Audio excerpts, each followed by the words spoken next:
वाराणसी के ज्ञानवापी मस्जिद परिसर में आज दोपहर 3 बजे होगा सर्वे। कोर्ट ने दिया है सर्वेक्षण का आदेश। मुस्लिम पक्ष कर रहा है विरोध। 10 मई को कोर्ट में जमा होनी है रिपोर्ट। माता श्रृंगार गौरी मामले में कानूनी प्रमुख की भूमिका निभा रहे वरिष्ठ वकील हरिशंकर जैन का दावा। कहा जिसे ज्ञानवापी मस्जिद बताया जा रहा है वो मूल रूप से ज्योतिर्लिंग है। वहां हिंदू धर्म के अलावा किसी और का अस्तित्व नहीं हो सकता। आताइयों ने जबरदस्ती तोड़ दिया, ऊपर कुछ हिस्सा बना लिया जिसको वो ज्ञानवापी मस्जिद कहते हैं, जबकि मस्जिद नाम का कोई चीज नहीं है।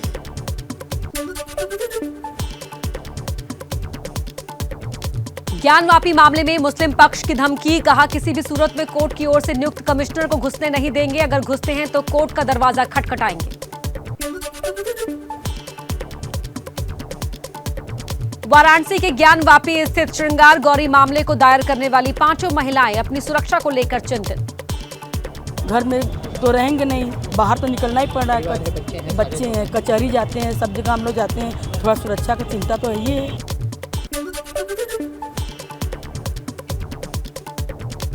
उत्तराखंड में खुल गए केदारनाथ धाम के कपाट। तो 8 मई को चमोली जिले में बद्रीनाथ धाम के कपाट खोले जाएंगे। हनुमान चालीसा विवाद में 12 दिन से जेल में बंद नवनीत राणा और रवि राणा रिहा हुए। निर्दलीय सांसद नवनीत मुंबई के लीलावती अस्पताल में भर्ती। जेल से रिहा होने के बाद लीलावती अस्पताल में पत्नी नवनीत राणा से मिलने पहुंचे रवि राणा। पति से मिलकर भावुक हुई नवनीत। विधायक रवि राणा का जेल अधिकारियों पर बड़ा आरोप। कहा नवनीत राणा ने स्वास्थ्य से जुड़ी शिकायत की, तब अधिकारियों ने ध्यान नहीं दिया। अस्पताल में नवनीत राणा से मिले बीजेपी नेता किरीट सोमैया। उद्धव सरकार पर साधा निशाना। कहा जिस देश में राम मंदिर बन रहा है वहां हनुमान चालीसा पढ़ने पर ये देखना पड़े, इससे बहुत दुख होता है।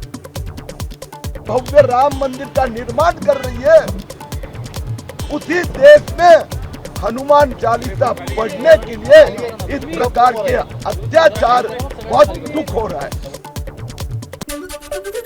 महाराष्ट्र के पुणे में लाउडस्पीकर विवाद को लेकर केंद्रीय मंत्री अनुराग ठाकुर का उद्धव ठाकरे पर निशाना। कहा तुष्टीकरण और वोट बैंक की राजनीति के कारण कानून को ताक पर रखकर अलग अलग नियम बनाने की कोशिश गलत। कानून सबके लिए एक बराबर।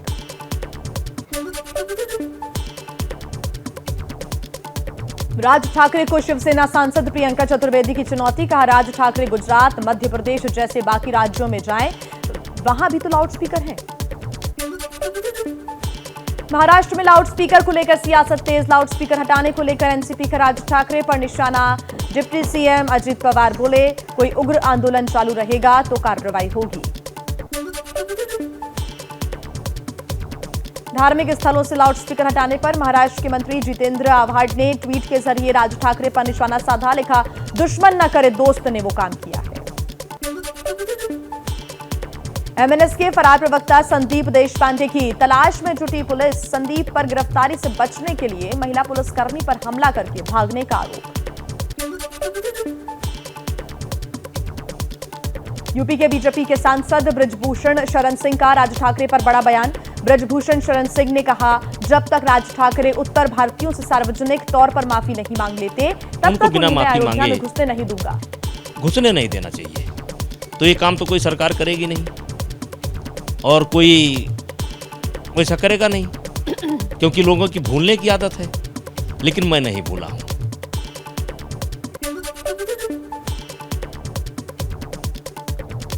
एमएनएस प्रवक्ता वागीश सारस्वत का पलटवार। कहा यूपी के सीएम योगी ने राज ठाकरे के अयोध्या आने का स्वागत किया है। ऐसे में ब्रजभूषण शरण की बातों का कोई मायने नहीं है।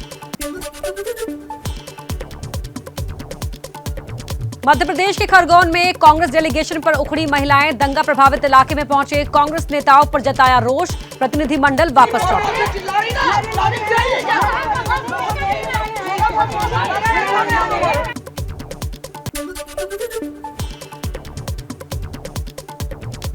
जीतो कनेक्ट 2022 में प्रधानमंत्री मोदी का संबोधन। आज उद्घाटन सत्र को करेंगे संबोधित।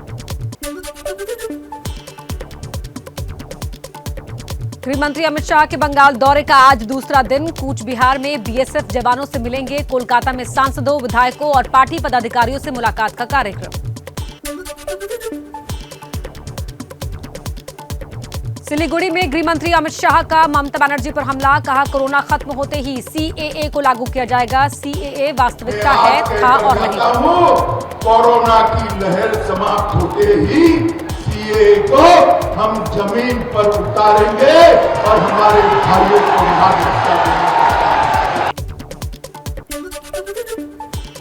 गृह मंत्री अमित शाह पर पश्चिम बंगाल की मुख्यमंत्री ममता बनर्जी का पलटवार, बोली वो देश को तोड़ने का काम करते हैं और हम जोड़ने का। इसका काम है टुकड़ा कर दो और दिल भी टुकड़ा करने के लिए वो तो जैसे डिवोर्स करने का लिए, जैसे हस्बैंड को एक डिवोर्स करने जाता है। पश्चिम बंगाल के बीरभूम में गृह मंत्री अमित शाह ने मैत्री संग्रहालय का उद्घाटन किया। मौके पर बीजेपी नेता शुवेंदु अधिकारी और केंद्रीय मंत्री निशित प्रामाणिक भी मौजूद रहे। बीजेपी अध्यक्ष जेपी नड्डा का केरल दौरा, कोझिकोड बीच पर एक जनसभा को संबोधित करेंगे। तेलंगाना में टीआरएस सरकार पर जेपी नड्डा का निशाना, कहा केसीआर की सरकार सबसे भ्रष्ट सरकार। 20,000 करोड़ की सिंचाई परियोजना 1,20,000 करोड़ की हो गई, लेकिन 1 इंच जमीन को पानी नसीब नहीं हुआ। कांग्रेस नेता राहुल गांधी का 2 दिन का तेलंगाना दौरा, वारंगल में करेंगे रैली। कल हैदराबाद के गांधी भवन में पार्टी नेताओं के साथ बैठक।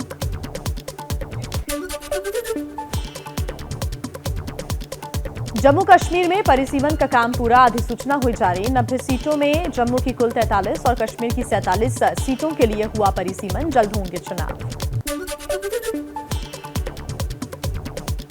राजस्थान के अलवर में बीजेपी ने की जनहुंकार रैली। बीजेपी ने राजस्थान की कांग्रेस सरकार पर कई आरोप लगाए, गुंडाराज की कही बात। बीजेपी सांसद बालकनाथ ने डीएनए पर उठाए सवाल।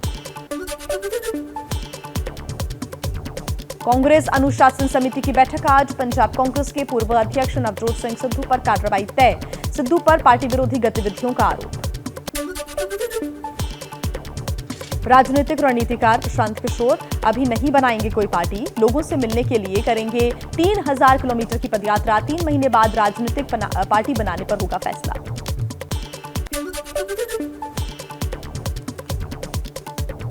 छत्तीसगढ़ के मंत्री टीएस सिंहदेव ने बीजेपी नेताओं पर जगदलपुर में एफआईआर दर्ज कराई। बीजेपी नेता कपिल मिश्रा, हरीश खुराना और दूसरे नेताओं पर राहुल गांधी की छवि धूमिल करने का आरोप।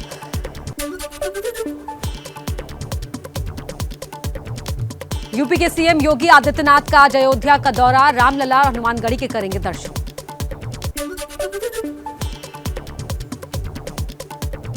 उत्तराखंड के पंचूर में अपने घर से वापस लौटते वक्त यूपी के सीएम योगी की शानदार विदाई, मां ने दही खिलाकर दिया आशीर्वाद।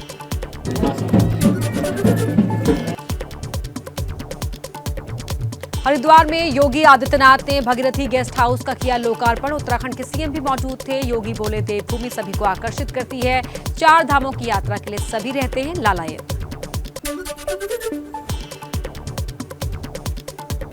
यूपी चुनाव में हार पर समाजवादी पार्टी के अध्यक्ष अखिलेश यादव का बड़ा आरोप, कहा चुनाव आयोग भी हमारे साथ नहीं था, कई सीटों का डेटा अब तक अपलोड नहीं हुआ, मुस्लिम यादवों का वोट काटा गया।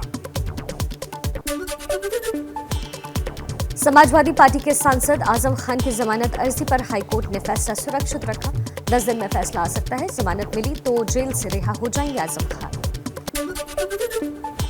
आरएसएस की तर्ज पर आम आदमी पार्टी भी चलाएगी शाखा, तिरंगा होगा शाखा का नाम। आप सांसद संजय सिंह ने बताया जुलाई से होगी इसकी शुरुआत, ड्रेस कोड भी होगा। बिजली पर दिल्ली सरकार का बड़ा फैसला, केजरीवाल सरकार ने बिजली पर फ्री सब्सिडी को वैकल्पिक किया। अब मांगने पर ही मिलेगी सब्सिडी, 1 अक्टूबर से लागू होगा फैसला। दिल्ली सरकार ने अपनी स्टार्टअप पॉलिसी बनाई। दिल्ली कैबिनेट ने पॉलिसी को मंजूरी दी। केजरीवाल ने कहा स्टार्टअप शुरू करने वाले युवाओं को मार्केटिंग लीगल मदद करेंगे। हरियाणा में जून जुलाई में हो सकते हैं पंचायत के चुनाव। सीएम मनोहर लाल खट्टर ने रोहतक की रैली में दिए संकेत।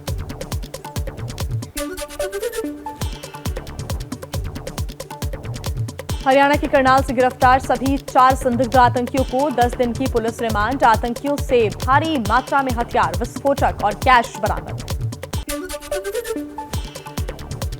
आतंकियों को पाकिस्तान से ड्रोन के जरिए हथियारों की सप्लाई हुई थी। लाहौर में रह रहे आतंकी रिंदा से जुड़े हुए हैं तार। सूत्रों के अनुसार पुलिस आतंकियों से आईएसआईएस खालिस्तान गठजोड़ की जानकारी जुटा रही है। पुलिस के अनुसार सभी संदिग्ध आतंकी महाराष्ट्र के नांदेड़ जा रहे थे।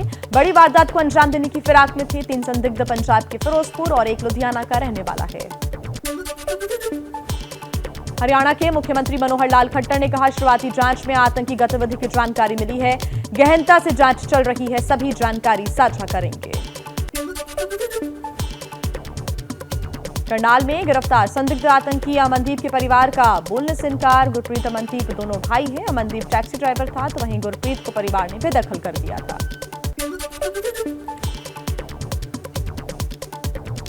अमरनाथ यात्रा को नुकसान पहुंचाने की साजिश नाकाम। जम्मू के सांबा बॉर्डर पर पाकिस्तानी सुरंग का पर्दाफाश। घुसपैठ के लिए आतंकियों ने बनाई थी सुरंग। एनआईए को सौंपी गई जांच। दिल्ली के कालंदी कुंज इलाके में कल नहीं चला एमसीडी का बुलडोजर। दिल्ली पुलिस ने अतिक्रमण अभियान के लिए सुरक्षा मुहैया कराने से इनकार किया। आपने लगाया बीजेपी पर बुलडोजर के सहारे पैसा लूटने का आरोप। दिल्ली के शाहीन बाग में 9 मई को होगी अतिक्रमण के खिलाफ कार्रवाई। एमसीडी की चेतावनी, अतिक्रमण हटा ले नहीं तो हम उसे तोड़ देंगे। यूपी के गाजियाबाद में बुलडोजर का जोर। दासना में 6 कॉलोनियों पर चला बुलडोजर। पुलिस की मौजूदगी में अवैध निर्माणों को कराया गया खाली। यूपी के संत कबीर नगर में बीएसपी के पूर्व विधायक मोहम्मद ताबिश खान के खिलाफ चला बुलडोजर। खान पर अवैध जमीन पर कब्जा का आरोप। शिकायत के बाद प्रशासन ने की कार्रवाई। लखनऊ के अमीनाबाद में अवैध निर्माण पर चला बुलडोजर। मंदिर की जमीन पर कब्जा कर बनाया जा रहा था शॉपिंग कॉम्प्लेक्स। डब्ल्यूएचओ के दावे पर कांग्रेस ने केंद्र सरकार को घेरा। कहा, मदद तो दूर, मौत पर झूठ बोलने वाली सरकार देश ने पहली बार देखी। डब्ल्यूएचओ के आंकड़े मोदी सरकार से 10 गुना ज्यादा। देश में 24 घंटे में कोरोना के 3,275 नए मामले आए सामने। 55 लोगों की मौत। कुल एक्टिव केस बढ़कर 19,719 हुए। दिल्ली में एक दिन में 1365 नए कोरोना मरीजों की पुष्टि। पंजाब के पटियाला के नेशनल लॉ यूनिवर्सिटी में कोरोना से हड़कंप। एक साथ 62 मामले सामने आए। सभी कर्मचारियों और छात्रों का कराया जा रहा है टेस्ट।